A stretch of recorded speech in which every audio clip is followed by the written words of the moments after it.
केला बेचने वाली चुड़ैल। एक बार की बात है, जादूपुर नाम के एक गांव में करतब दिखाती एक औरत एक रेड्डी के लिए गांव में आती है। आइए आइए मेहरबान कदरदान, खाइए रोहड़ा के ताजे ताजे केले। कभी खाए नहीं होंगे ऐसे केले, पीले पीले केले खाइए। ये कहकर रोहड़ा हाथों में 4 केले लिए उन्हें सर्कल में जोर जोर से हवा में उछालती हुई करतब दिखाती है, जिसे देखकर आसपास के सारे बच्चे अपने अपने मम्मी पापा से उस औरत के पास जाने की जिद करने लग जाते हैं। पापा, ऐसा तो सर्कस में बॉल से होता है ना, ये आंटी तो केले से कर रही है। चलिए ना पापा, देखते हैं। रोहड़ा एक पतली सी तार पर चलती हुई केलों से करतब दिखाती है। आते जाते सभी लोग बाहर रुककर उसके करतब देखते हैं और वाह वाही करते नहीं थकते। जैसे ही एक आदमी पास आकर उसे पैसे देने लग जाता है, तब वो कहती है, अरे नहीं नहीं साहब, मैं करतब तो बच्चों के मन को बहलाने के लिए करती हूँ। धंधा तो मेरा केले का है। पीछे देखो मेरी रिड्डी, जो भी मेरे केले खाएगा मेरी तरह चुस्त दुरुस्त और तंदुरुस्त हो जाएगा। पता चलता है क्या कि मेरी उम्र 55 की है। अरे पर ऐसे ठंड के मौसम में कोई केला क्यों खाएगा? ये ऐसे वैसे केले नहीं है साहब, ये शरीर में गर्मी देते हैं। ठंड को दूर भगाए जो भी रोहिणा के केले खाए। पापा, अगर मुझे केले नहीं मिले तो मैं घर नहीं जाऊंगी। तभी उसके पापा कहते हैं कि बेटा, केले ठंड में कभी गर्मी नहीं देते। ये सब कहने की बातें हैं, सामान बेचने का तरीका है इनका। पर पिंकी नहीं मानती। मैं केले खाऊंगी। पिंकी की जिद के आगे नत्थू हार जाता है और उसे केले खरीद कर दे देता है। पिंकी खुश होकर केले घर ले आकर खाती है।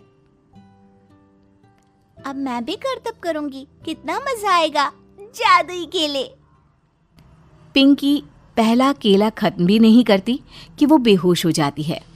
दूसरे केले से एक काला धुआं आता है और रोहड़ा चुड़ैल बनकर बाहर निकल आती है।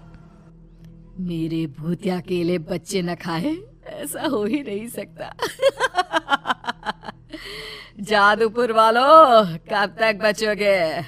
आ गई हूं मैं रोहड़ा, जिसका कोई नहीं कर सकता सामना। रोहड़ा पिंकी को गोद में उठाकर काले धुएं में कहीं गायब हो जाती है। शाम के वक्त नत्थू घर लौटता है और पिंकी को घर में ना पाकर उसकी माँ से कहता है, माँ पिंकी कहाँ है? अरे बेटा, उसे तो तू सुबह करतब दिखाने ले गया था ना, फिर कहाँ वापस आए तुम दोनों? मुझे लगा तू उसे अपने साथ मंडी ले गया होगा। हे भगवान, मेरी बच्ची कहाँ गई? मैं उसे घर ही तो छोड़कर गया था माँ। नत्थू गांव के घर कोने में अपनी बेटी को ढूंढता है, पर उसे वो कहीं नहीं मिलती। परेशान होकर आखिर रो रो कर नत्थू हिम्मत हार कर घर लौट आता है। अगली सुबह रोहड़ा फिर से करतब दिखाने आती है और इस बार पिंकी की तरह रोनी केले खरीद लेता है। 50 रुपए दिए थे पापा ने, सारे पैसों के मैंने केले खरीद लिए हैं। अब मैं भी आंटी की तरह ही करतबबाज बन जाऊंगा। यही सोचते हुए रोनी केले खाता है और पहला अकेला केला आधा खत्म भी नहीं करता कि चुड़ैल उसके सामने आ जाती है। मेरे साथ चलने का समय आ गया है रोनी। ये तो बस शुरुआत है। अब इस गांव के सारे बच्चे धीरे धीरे मेरे कब्जे में होंगे, एक बच्चा भी नहीं बचेगा। ये कहकर रोना रोनी को गोद में लेकर काले धुएं में अदृश्य हो जाती है। इसके बाद हर रोज गांव में से कोई ना कोई बच्चा गायब होता, पर ऐसा क्यों हो रहा है किसी को भी समझ में नहीं आ पा रहा था। रोज की तरह अपनी बेटी पिंकी की तलाश में नत्थू गांव के एक तालाब के पास बैठा रो रहा था। कहाँ गई मेरी पिंकी? शकुंतला के जाने के बाद एक वही तो मेरा सहारा थी। अरे उसकी आत्मा कोस रही होगी मुझे कि मैं अपनी बच्ची को संभाल भी नहीं पाया। नत्थू ये कहता हुआ रो ही रहा था कि तभी तालाब में से उसे शकुंतला की आवाज सुनाई देती है। कहाँ थी तुम शकुंतला? हमारी बच्ची और सारे गायब हुए बच्चे रोहड़ा के कब्जे में हैं।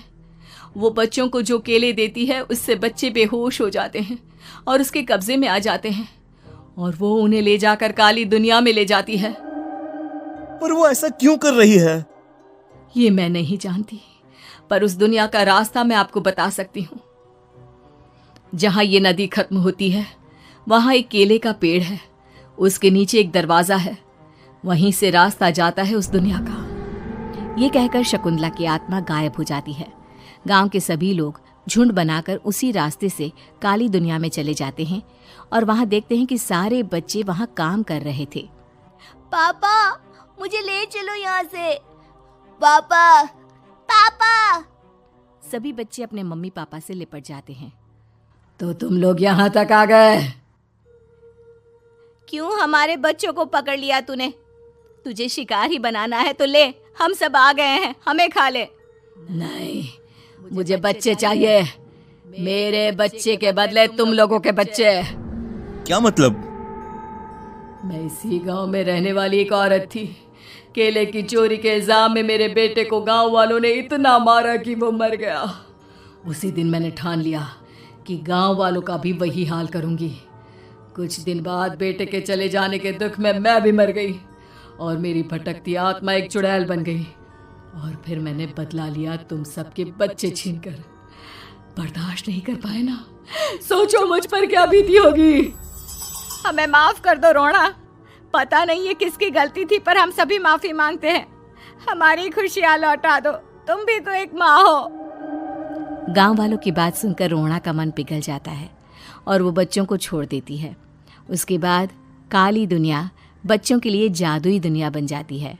अब कोई भी कभी भी वहां आ जा सकता था।